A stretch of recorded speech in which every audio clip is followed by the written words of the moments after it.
جی السلام علیکم، میرا نام عائزہ حیدر ہے اور میں ایک لائف کوچ ہوں اور میں نے اپنی پچھلی ویڈیوز میں بھی یہی تعارف کروایا ہے کہ میں کسٹمائزڈ پروگرامز ڈیزائن کرتی ہوں اپنے کلائنٹس کے لیے کہ ان کی زندگی کے جو لائف گولز ہیں ان کو کیسے اچھے طریقے سے اچیو کیا جا سکتا ہے۔ میرا ارادہ تھا کہ کل میں نے ایک ویڈیو کی تھی وومن رائٹس کے متعلق، تو میں آج اس کا ایک پارٹ 2 کروں گی، لیکن بس آج کچھ بہت زیادہ مصروفیت رہی اور مجھے ٹائم نہیں ملا۔ اور میں نے اپنا شاید آپ لوگوں کو کچھ کو پتا بھی ہو کہ میں پچھلے کچھ سالوں سے as an animal right activist بھی کام کر رہی ہوں، جو کہ میری سوشل ویلنس کے لیے مجھے لگتا ہے کہ یہ ایک میں پازیٹیو کنٹریبیوشن کر رہی ہوں ٹورڈز دا سوسائٹی، کہ میں جہاں کہیں پہ بھی اگر کسی جانور کے اوپر کوئی ظلم ہوتا ہے یا کوئی اس قسم کے ابیوز کے کیسز ہوتے ہیں، تو ہم نے کچھ اپنے گروپس بنائے ہیں، کچھ نیٹ ورکنگ کی ہے کہ ہم اس کو روکنے کی کوشش کرتے ہیں۔ تو وہ میری ایک سوشل ویلنس کا اپنے لیے ایک میں نے ایک یہ ٹارگٹ بنایا ہوا ہے۔ تو اس سلسلے میں مجھے کافی زیادہ سارے دن میں مختلف کالز بھی آتی ہیں، میسیجز بھی آتے ہیں، لوگوں کو ہیلپ چاہیے ہوتی ہے۔ ابھی اگنورینس بہت ہے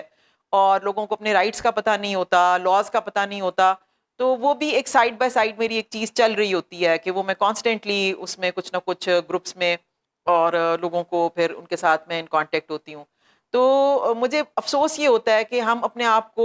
مہذب معاشرہ کہتے ہیں، ہم ابھی 20ویں صدی میں جا رہے ہیں، لیکن ہماری سوچ جو ہے وہ ابھی بھی بہت زیادہ دقیانوسی ہے اور معاشرے میں اتنے برے رویے ہیں لوگوں کے کہ افسوس ہوتا ہے کہ پتہ نہیں کب ہم میں کوئی شعور آئے گا اور کب ہم کوئی ترقی یافتہ لوگوں کی طرح سوچنا شروع کریں گے، یا ہم سب سے پہلے تو اپنے دین کو ہی کوئی اچھی ان ڈیپتھ کوئی اس کی جو اچھی کوالٹیز ہیں وہ کب ہم اپنائیں گے کہ نظر آئے کہ یہ کوئی مہذب معاشرہ ہے۔ ابھی تک تو ہم اتنے جنگل کے بھی بہت اصول ہوتے ہیں، پتہ نہیں اس کو پتھر کے زمانے کے لوگوں کے کوئی اصول کہنے چاہیے کہ ہمارے جو رویے ہیں وہ ایسے ہیں کہ بس جہاں پہ کسی کے اوپر آپ کمزور کو دبا سکتے ہیں تو آپ اس کو دبائیں، جہاں پہ کسی کمزور پہ آپ ظلم کر سکتے ہیں تو آپ ظلم کریں۔ اور باوجود ہماری بہت کوشش کے ابھی بھی آئے دن کوئی نہ کوئی کسی کا فون آتا ہے، کوئی مدد مانگ رہا ہوتا ہے۔ ابھی تھوڑی دیر پہلے خاتون کا فون آیا ہے کہ مطلب وہ ایک سنگل مدر ہیں، ایک اپنے بیٹے کے ساتھ رہتی ہیں اور انہوں نے گھر کے اندر اپنے کوئی ایسے ہی رحم دلی کر کے کوئی 2 کتے رکھ لیے ہوئے ہیں۔ اب وہ وہی بات ہے، کہہ رہی ہیں کہ سارا محلہ میرا دشمن ہوا ہوا ہے اس چیز میں کہ پاس کہیں مسجد ہے اور لوگوں کو یہ ہوتا ہے کہ بھئی اس نے کہ گھر میں کتے ہیں، تو وہ جو مسکنسیپشنز ہوتی ہیں کہ کوئی نحوست ہے یا یہاں پہ پلیدگی ہے یا اس قسم کے جو نوشنز دماغ میں بنائے ہوتے ہیں، تو وہ اس کے گھر کے اندر بھی اس کو سکون سے نہیں رہنے دے رہے۔ سڑک پہ تو آپ لوگوں کو برے لگتے ہی ہیں کتے، کہ آپ کو ہوتا ہے کہ کوئی کتا نہ نظر آئے، حالانکہ اللہ کی وہ مخلوق ہے اور اللہ نے اس کو اسی زمین میں پیدا کیا ہے۔ تو انسان کہتا ہے کہ نہیں، بس میں اس شہر میں رہتا ہوں اور میرے علاوہ مجھے اور کوئی جانور نظر نہ آئے، بس صفائی ہو اور میں یہ غلاظت ہے، کتوں کو وہ غلاظت سمجھتے ہیں۔ اینی ویز وہ تو چلے سڑک کے کتوں کی بات تھی نا، اب یہ ہے کہ گھروں کے اندر بھی اگر کسی نے پیٹ بنا کے اپنا کوئی کتا رکھا ہوا ہے تو وہ بھی تکلیف ہوتی ہے۔ وہ کانسٹنٹلی اس عورت کو ہراس کر رہے ہیں، اس کو دھمکیاں دے رہے ہیں، کبھی اس کو اپنے کتے کو باہر لے کے نکلتی ہے، پٹا ڈالا ہوا ہے سب کچھ، تو اس کو مارنے کو بھاگتے ہیں کہ مسجد ہے تو نماز کا جو ہوتا ہے تو وہ پاکی پلیدگی اور اس قسم کی ساری باتیں کہ ہماری عبادت میں خلل پڑ سکتا ہے کتے کی وجہ سے۔ اب بندہ ان کو کیا کہے کہ بات ہر دفعہ پھر میں اسی کے اوپر ہی پوائنٹ پہ آ جاتی ہوں کہ اپنے دین کو سمجھنے کی کوشش کریں، اور اس کی بیسس قرآن ہے۔ قرآن میں کیا پتا چلتا ہے؟ قرآن میں اصحاب کہف کا قصہ سب نے پڑھا ہوگا، 7 سلیپرز کا قصہ انگلش کی کتابوں میں بھی موجود ہے، ان کی پرانے زمانے کے لوگوں کی بھی کتابوں میں موجود تھا کہ کچھ ایمان والے لوگ تھے اور وہ اپنا ایمان بچانے کے لیے ایک ظالم بادشاہ سے ایک غار میں جا کے سو گئے۔ اللہ تعالیٰ نے ان کو کہا کہ تم پریشر میں آ کے کوئی اپنا ایمان نہ خراب کرو، تم سو جاؤ، میں تمہارے لیے کوئی سبب بنا دوں گا۔ تو وہ جا کے سو گئے اور کتنے کوئی 300 سال کوئی سوتے رہے وہاں پہ، اور جب اٹھے تو پتا چلا کہ زمانہ بدل گیا ہوا ہے، حالات بدل گئے ہوئے ہیں، اور سارا کچھ وہ سٹوری قرآن میں آتی ہے۔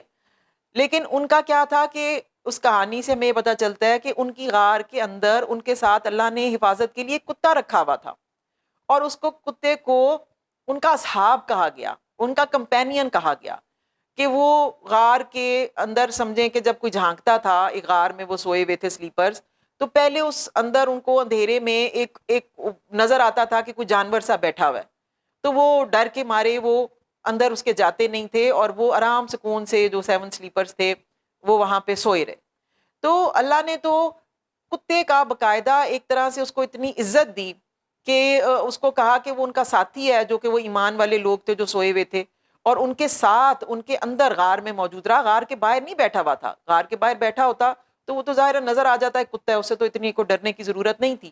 اندر اس سینس میں وہ بیٹھا ہوا تھا ان کے ساتھ، ان کی حفاظت کرنے کے لیے دہانے کے اوپر یا جہاں کہیں بھی، کہ وہ نظر نہیں آتا تھا کہ کوئی کتا بیٹھا ہوا ہے، بلکہ کوئی خوفزدہ سا وہ لوگ ہو جاتے تھے کہ اندھیرے میں کوئی جانور سا ہے، کوئی محسوس ہوتا ہے. اینی ویز بات یہ ہے کہ اللہ نے تو نہیں کہا کہ وہاں پہ فرشتے نہیں آئیں گے، فرشتے آتے ہوں گے، ان کو ہلاتے جلاتے ہوں گے، ان کو کوئی جو بھی ان کی غذا اللہ نے دینی ہوگی وہ کچھ ان کو ملتی ہوگی نا وہاں پہ، آخر اتنے سال وہ وہاں پہ سوئے رہے.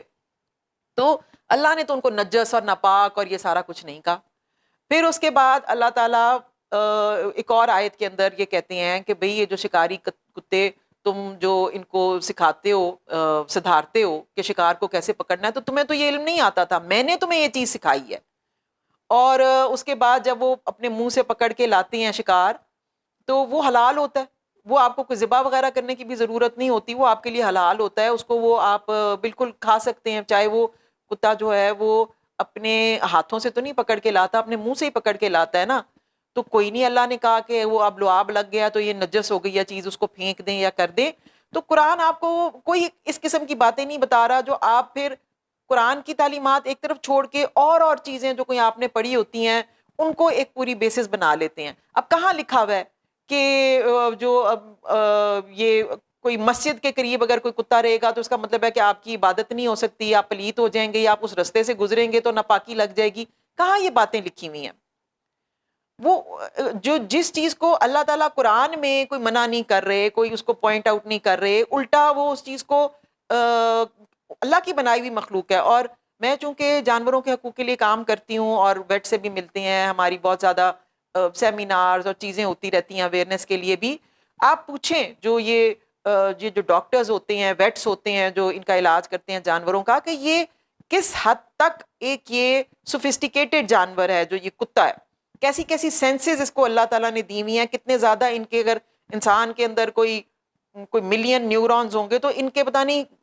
100 ملین نیورونز ہیں، اور پتہ نہیں کتنی ہمارے سے ایڈوانس ان کی کئی فیکلٹیز ہیں، سونگھنے کی، پہچان کی، رستے آپ ان کو کہیں دور دور چھوڑائیں تو یہ سونگ سانگ کے اپنی جگہ کے اوپر پہنچ جاتے ہیں. کیسا ایک سوفسٹیکیٹڈ اللہ نے کوئی جانور بنایا ہے. باہر کی دنیا میں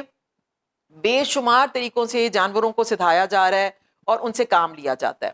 وہ اندھوں کے لیے بھی سہارا بنتے ہیں، ان کو ٹرین کر دیا جاتا ہے کہ کوئی اندھا بندہ ہے نابینا تو چلو اس کے ساتھ ساتھ دیکھو، کوئی اس کو ٹریفک کراس کرانی ہے، کوئی اس کے ساتھ جانا ہے، کوئی کمپینینز کے طور پہ، کوئی ڈپریسڈ ہوتے ہیں لوگ تو ان کو کہتے ہیں کمپینین اینیمل ہے آپ کا، اس کو اپنے ساتھ رکھیں، آپ کا یہ دھیان رکھے گا. بے شمار چیزوں میں بمب کی سونگنا ہو، کوئی ڈرگز کا سونگنا ہو، تب کتوں کو سدھایا جاتا ہے، سدھاتے ہی ہیں نا ان کو، تو ٹرین کرنے کی بات ہے. ہمارے یہاں پہ کیا ابھی تک ہے کہ اگر کوئی کتا ہے تو اس کا مطلب ہے کہ اس کو مار دو. ایک تو وہی بات ہے کہ کوئی بریڈ کے کتے ہوں گے تو وہ بڑی انسان کو ایک شیخی آ جاتی ہے کہ جی یہ تو بڑے فخر کی بات ہے کہ میں نے بڑا مہنگا کوئی کتا رکھ لیا ہے، جو کہ نہ ہمارے موسم کے حساب سے ہوتے ہیں نہ کوئی کچھ. لیکن یہ کہ جو پاکستان کا کتا ہے جو کہ بیچارہ سڑک پہ پیدا ہوتا ہے، اگر کوئی پپی لے کے بھی کوئی اپنے گھر میں رکھ لیتا ہے یا کچھ، تو آپ کا مطلب ہوتا ہے کہ نہیں وہ پلیت اور نجس اور پتہ نہیں کیا، اس کو فوراً مار دیا جائے. ہمیں اپنے رویوں پہ غور کرنا چاہیے. یہ سب اللہ کی بنائی ہوئی مخلوق ہے. ایک سب سے بڑا اعتراض لوگوں کو یہ ہوتا ہے کہ جی یہ گندگی کر دیتے ہیں. اب مجھے سمجھ نہیں آتی کہ اب اللہ کی بنائی ہوئی مخلوق پہ یہ پابندی ہے کہ اگر وہ کھانا کھائے گا تو وہ جو ہے رفع حاجت نہ کرے کہیں پہ. آپ صفائی کا ضرور اہتمام کر لیں، کوئی چیز پڑی ہو، ظاہر ہے کہ وہ انسان اس کو صفائی کروا لیتا ہے، لیکن جب انسان خود کھاتا ہے، ڈھیروں ڈھیر اللہ کا دیا ہوا رزق کھاتا ہے، تو کیا ہم رفع حاجت نہیں کرتے؟ کیا ہمیں ضرورت نہیں پڑتی؟ تو کیا ہم جانوروں سے کیا ایکسپیکٹ کرتے ہیں کہ کیا وہ پلاٹ خریدیں، گھر بنائیں، اپنے باتھ رومز بنائیں اور پھر وہاں جا کے استعمال کریں؟ تو انسان کو اتنا بھی خود غرض اور ظالم نہیں ہونا چاہیے کہ وہ اللہ کی بنائی ہوئی جو مخلوق ہے اس کو یہ حق بھی نہ دے کہ وہ کوئی کوڑے میں سے اپنا کھانا ڈھونڈ کے، کھانا کھا کے کہیں پر رفع حاجت کر سکے. مجھے سمجھ نہیں آتی. اللہ تعالیٰ ہمارے حالوں پہ رحم کرے. جو عذاب جس قسم کے ہمارے اوپر آ رہی ہیں اور سختیاں آ رہی ہیں, یہ ہم بہت ہی بے حس سی قوم بن گئے ہوئے ہیں, اور شاید ہمیں سیدھا کرنے کے لیے ہی کچھ اللہ تعالیٰ کی طرف سے یہ آزمائشیں آتی ہیں کہ ہمارے رویے بدلیں, ہمارے دل نرم ہوں. ہمارے دل نرم نہیں ہوتے. ہم اتنے خود غرض ہو گئے ہوئے ہیں کہ بس ہم چاہتے ہیں کہ یہ دنیا میں ہم آ گئے ہیں, اب ہم نے بس یہ ہماری دنیا ہے اور ہم نے اس کو انجوائے کرنا ہے, اور کوئی اور اس میں سے کوئی جو ہے وہ اس کو زندہ رہنے کا حق نہیں ہے. ایک مسکنسیپشن لوگوں نے یہ بنائی ہوئی ہے جو کہ قرآن کا لفظ نہیں ہے. اگر کسی کو یہ قرآن میں چیز ملتی ہے نا تو مجھے آیت کا نمبر بتا دے, کہ ہم اشرف المخلوقات ہیں. اشرف المخلوقات کا ایک یہ مس انڈرسٹینڈنگ ہو جاتی ہے کہ شاید آپ دنیا کی ساری مخلوقات سے بہت افضل ہیں, اعلیٰ ہیں, تو اب آپ جس طرح مرضی کسی اور جانور کے ساتھ, کسی اور کے ساتھ آپ بیہیویئر کر لیں, تو چونکہ آپ اشرف المخلوقات ہیں تو آپ کو اجازت ہے. یہ کہیں نہیں قرآن میں لکھا ہوا. قرآن میں آپ کو خلیفۃ الارض کہا گیا ہے کہ آپ کو اللہ نے زمین میں بھیجا ہے, اللہ کی انسٹرکشنز آئیں گی, آپ نے اس کے مطابق زندہ رہنا ہے, اور وہ انسٹرکشنز ہیں قرآن کے اندر. تو آپ اپنے آپ کو اشرف بنا کے, عزت والا بنا کے سب سے ٹاپ پہ لے گئے ہیں, اور آپ کہتے ہیں کہ میں جس طرح مرضی کسی کے ساتھ ظلم کروں تو وہ میرا حق ہے کیونکہ میں انسان ہوں, اشرف المخلوقات ہوں. قرآن میں آپ کو کوئی اشرف المخلوقات نہیں کہہ رہا. اور اگر ہم مقابلہ کریں کسی جانور کے ساتھ انسان کا, تو فزیکلی تو ہماری کوئی حیثیت ہی نہیں ہے. ایک شیر کے سامنے ایک انسان کی کیا فزیکلی حیثیت ہے؟ ایک چیتے کے ساتھ اگر کوئی دوڑ لگانی ہو تو کون زیادہ سپیریئر ہے, چیتا کے انسان؟ بڑے بڑے عقاب ہیں جو کہ آسمانوں کے اندر اڑ رہے ہوتے ہیں, آپ اڑ سکتے ہیں. سمندر کے اندر چلے جائیں تو اتنی اتنی پہاڑ جیسی مچھلی ہیں, ان کے سامنے آپ کتنے کا اشرف لگ رہے ہوں گے. تو ٹھیک ہے, اللہ تعالیٰ نے انسان کو ایک روح کے ساتھ ممتاز کیا ہے, اور ایک آپ کو آپ کی ذہانت کی وجہ سے آپ نے دنیا کی بہت ساری چیزوں کو مسخر کر لیا ہے. لیکن آپ کو, ہمیں یہ ذہن میں رہنا چاہیے کہ ہم بہرحال اللہ کے احکامات کے پابند ہیں, اور اللہ کی بنائی ہوئی جتنی باقی مخلوقات ہیں وہ اللہ کی تسبیح کرتی ہیں, چاہے ہمیں ان کی سمجھ نہ ہو. قرآن یہی کہتا ہے, چونٹی بول سکتی ہے, جانور پرندے آپس میں گفتگو کر سکتے ہیں, بات چیت کرتے ہیں, لوگوں کو آپس میں کمیونیکیٹ کر رہے ہوتے ہیں, ہاں ہمیں ان کا پتہ نہیں چلتا. تو یہ سارے جو جانور ہیں یہ اللہ کی بنائی ہوئی مخلوق ہیں, ان کو اس دنیا میں رہنے کا اتنا ہی رائٹ ہے جتنا ایک انسان کو ہے. اور ہمیں ایک دوسرے کے ساتھ مل جل کے رہنے کا اپنا ایک ذہن بنانا چاہیے کہ ہم دوسرے جاندار کو بھی جتنا اس کا ایک مارجن دے سکتے ہیں اس کو دیں, کہ وہ بھی اس دنیا میں آیا ہے اور اس کا رائٹ ہے یہاں پہ رہنے کا. تو ان چیزوں پہ میں آہستہ آہستہ ضرور اور بھی باتیں کروں گی, کیونکہ بس یہ ہو جاتا ہے کہ جس وقت آپ یہ اس قسم کے کیسز سنتے ہیں نا تو بہت زیادہ آپ کو پھر غصہ بھی چڑھتا ہے. ایک تو بے شک قانون موجود ہیں لیکن لوگوں کو پتہ نہیں ہوتا, اور دوسرا یہ کہ جو ہمارے قانون نافذ کرنے والے ادارے ہیں ان کی پرائیورٹیز کچھ اور ہیں, تو اس وجہ سے وہ بھی ایکشن نہیں لیتے. کئی دفعہ ایسے ظلم جو ہیں, ایسی زیادتیاں جو ہیں, ان کا کوئی ایک دم ایکشن نہیں لیا جاتا. لیکن بہرحال ہماری کوشش ہوتی ہے کہ جو ایسے سامنے کیسز آئیں وہ SPCA کو ہم فارورڈ کریں, جو انسداد بے رحمی حیوانات کا ادارہ ہے, یا پولیس کو بھی کہا جائے. تو انشاءاللہ میں اس کیس کو ابھی دیکھتی ہوں. ابھی میری ان سے بات ہوئی ہے تو ذرا مجھے بہت ہی اس چیز کا افسوس ہو رہا تھا کہ ہمارے رویے جو ہیں وہ اتنے سالوں میں ہم اپنے کوئی اسلام کے مطابق ڈھال نہیں سکے. ہمیں مسجدیں بنانے کا بہت زیادہ پتہ چل گیا ہوا ہے, ہمیں وضو کر کے نمازیں پڑھنے کے لیے مسجد جانے کا پتہ ہے, لیکن ہمیں یہ نہیں پتہ کہ اللہ کی بنائی ہوئی باقی مخلوق جو ہے اس کو زندہ رہنے کا حق دینا ہے, اس کو نفرت نہیں کرنی اس کے ساتھ. اس کو اگر کوئی کسی نے گھر میں پالا ہوا ہے تو اس کا مطلب ہے کہ اس نے اس کو ٹیکے بھی لگائے ہوں گے, اس کو اچھی خوراک بھی دیتا ہوگا, وہ ٹرین بھی تھوڑا بہت ہو جاتا ہے. سڑک کے کتے کو بھی آپ نہیں مار سکتے, وہ بھی انلیگل ہو گیا ہوا ہے. تو کجا کسی کے گھر میں کوئی اکیلی عورت ہے تو اس کو آپ ہراس کر رہے ہیں کہ نہیں تم گھر کا بھی, تم نے وہ بچوں کی طرح اگر کوئی اپنا جانور آپ نے پالا ہے اور وہ آپ کو پیار ہو جاتا ہے اس سے, تو تم اس کو نکالو نہیں تو ہم یہ کر دیں گے, تو ہم وہ کر دیں گے. تو انشاءاللہ تعالیٰ اس کو دیکھتے ہیں. بس اس وجہ سے میں ذرا آج بہت زیادہ مصروف رہی تو میں ابھی وہ اپنا وومن رائٹ کے اوپر نہیں کر سکی. انشاءاللہ اس کے اوپر میں کام کروں گی, کیونکہ وہ میں چاہ رہی تھی کہ کچھ آیتیں یا کچھ میں اپنی ویڈیوز میں بھی اس چیز کو ڈال کے تو آپ کو دکھاؤں کہ کہاں کہاں پہ گرامیٹکلی کچھ چیزوں کو مس انٹرپریٹ کیا گیا ہے, اور سیدھی سادی سی بات کو آپ نے اپنے نظریے سے دیکھ کے اور ادھر کی بات ادھر ملا کے آپ نے کچھ اور ہی ایک ماحول بنا دیا ہوا ہے. تو وہ انشاءاللہ ذرا محنت طلب کام ہے. انشاءاللہ ایک آدھ دن میں اس کے اوپر کام کر کے تو وہ آپ کو پہلی ویڈیو آپ کے ساتھ شیئر کروں گی. آج کے لیے بس اتنا ہی ہے, اور انشاءاللہ پھر دیکھیں کل کس ٹاپک کے اوپر بات ہوتی ہے. اللہ حافظ.